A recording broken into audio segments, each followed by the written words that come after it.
చాలా మందికి ఎప్పుడూ కన్ఫ్యూజన్ ఉండే ఒక ముఖ్యమైన లీగల్ పాయింట్ ఏంటంటే భర్త ఆస్తుల్లో భార్యకే మొత్తం చెందుతుందా లేకపోతే ఇంకా ఎవరైనా హక్కుదారులు ఉంటారా అనేది చాలా కన్ఫ్యూజన్ ఉంటుంది. జనరల్ గా మనము సొసైటీలు అనేది ఏంటంటే భర్త చనిపోయిన తర్వాత ఆ భర్త ఆస్తి భార్యకే వస్తుంది అనేసి అంటారు.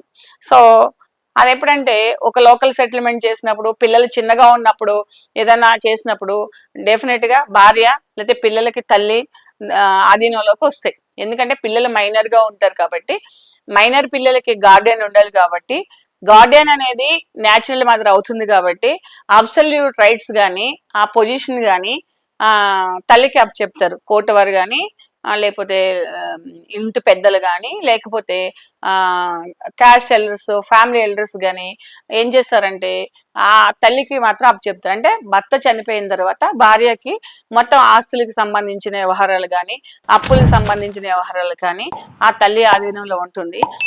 ఆ తల్లి ఏం చేస్తారంటే వాళ్ళ మైనార్టీ కంప్లీట్ అయ్యే వరకు, అంటే 18 years కంప్లీట్ అయ్యే వరకు, లేకపోతే వాళ్ళ ఎడ్యుకేషన్ కంప్లీట్ అయ్యి, లేకపోతే వాళ్ళు పెళ్లిళ్ళు చేసుకుని సెటిల్ అయిన తర్వాత మీ నాన్న చనిపోయే తర్వాత నాకు ఇంత ఆస్తి వచ్చింది, ఇంత అప్పులు వచ్చింది, ఇంత బాధ్యత అయ్యింది, ఇంత ఖర్చులైనవి, ఇదిగో ఇది మిగిలింది అనేసి పిల్లలకి ఇచ్చేయడం జరుగుతుంది. ఇది జనరల్ గా సమాజంలో జరిగేది. ప్రతి ఇంట్లోనూ ప్రతి అంటే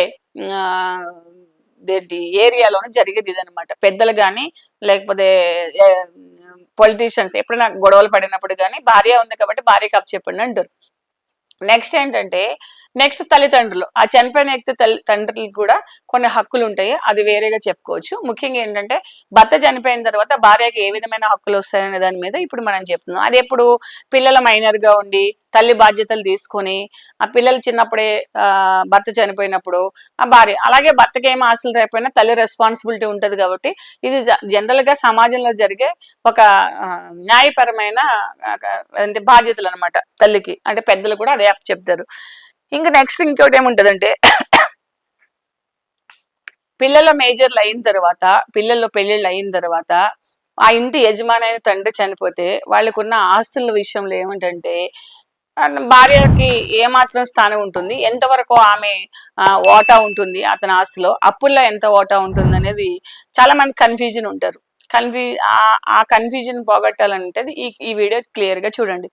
ఏంటంటే భర్త చనిపోయిన తర్వాత అతని వారసులు అంటాం, లీగల్ హెయిర్స్ అంటాం కదా, ఆ లీగల్ హెయిర్స్ ఎవరైతే ఉంటారో వాళ్ళకి ఈక్వల్ రైట్స్ వస్తాయన్నమాట.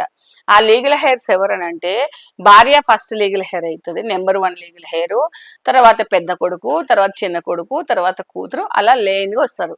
నెంబర్స్ అయితే మారుతాయి కానీ షేర్స్ అయితే మాత్రం ఈక్వల్ గానే వస్తాయి. అంటే 4 ఓటాలు ఉంటే, 3 పిల్లలు ఉంటే, ఒక భార్య ఉంటే వాళ్ళకి 4 ఓటాలుగా అది చేయవలసిందే.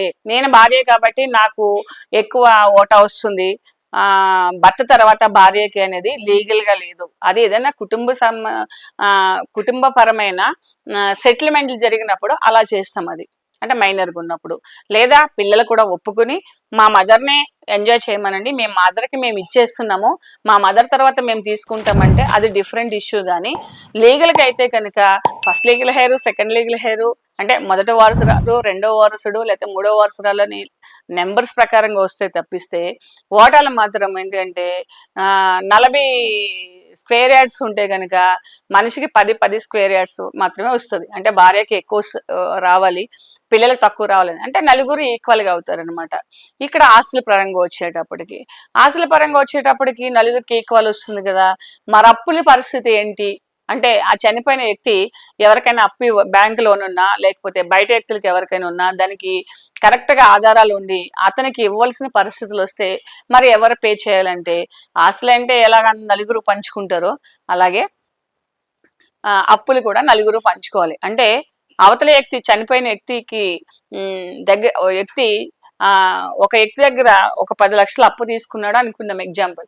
ఆ అప్పు తీర్చకుండా తీసుకున్న వ్యక్తి చనిపోయినప్పుడు ఏంటంటే ఇచ్చిన వ్యక్తి కోర్టుకి వెళ్ళినప్పుడు ఆ వ్యక్తి చనిపోయాడు కాబట్టి అతని డెత్ సర్టిఫికేట్ కోర్టులో పెట్టి అతని వారసులు ఎవరైతే ఉన్నారో వాళ్ళందరినీ కూడా లీగల్ హెయిర్స్ గా చేర్చి ఇతని ఆస్తులు గాని అప్పులు గాని పంచుకునే బాధ్యత వారసులుగా వీళ్ళకే ఉంది కాబట్టి వీళ్ళు నలుగురు కలిసి పే చేయాలని చెప్పేసేసి అతను కోర్టుని అప్రోచ్ అవ్వచ్చు. అలాగే కోర్టు తీర్పులు కూడా ఏంటంటే నలుగురు కూడా చెల్లించాలి, అతని వారసులు అయితే కనుక నలుగురు చెల్లించాలి. అందులోకి భార్యకి మొదటి స్థానం రాదు, ఆ పిల్లలకి రెండో స్థానం రాదు. నలుగురికి 250s అంటే 10x1/4 కింద అలా వస్తుంది అనమాట. ఇక్కడ క్లియర్గా అర్థం చేసుకోవాల్సిందంటే చాలా మంది ఏమంటుంటారంటే నా భర్త చనిపోయాడు తర్వాత నాకే వస్తుంది కదా అంటారు. అలాగే జాయింట్ ప్రాపర్టీస్ కొన్ని ఉంటాయి, ఫ్యామిలీ పరమైన ప్రాపర్టీస్. అవి ఎలా క్లెయిమ్ చేయాలనేది కూడా దాంట్లో కూడా ఏంటంటే నలుగురు వారసులు అవుతారు. దాన్ని కూడా నలుగురు ఎంజాయ్ చేయవలసి ఉంటుంది. అంటే ఉమ్మడి ఆస్తులు కానీ స్వార్జితమైన ఆస్తులు కానీ అలాగే అతను చేసిన అప్పులు కానీ ఏదున్నా కూడా వారసులు అనే వాళ్ళు లైబిలిటీ వస్తారు. వాళ్ళు చెల్లించవలసిన లీగల్గా వాళ్ళు చెల్లించవలసిన పరిస్థితి వస్తుంది, ఐదర్ సెటిల్మెంట్ చేసుకున్నా ఆర్ కోర్టుకి వెళ్ళినా. అలాగే ఏ ఒక్కరికి కూడా దాంట్లో పూర్తి బాధ్యత వహించవలసిన అవసరం లేదు. నలుగురు కూడా మైనర్స్ అయితే మాత్రం వాళ్ళ తరపున భార్య వహించవలసి వస్తుంది. ఇందులో క్లియర్గా చెప్పడం జరిగింది కాబట్టి ఇది అర్థం చేసుకుంటే కొన్ని ఫ్యామిలీ డిస్ప్యూట్స్ అవాయిడ్ చేయొచ్చు.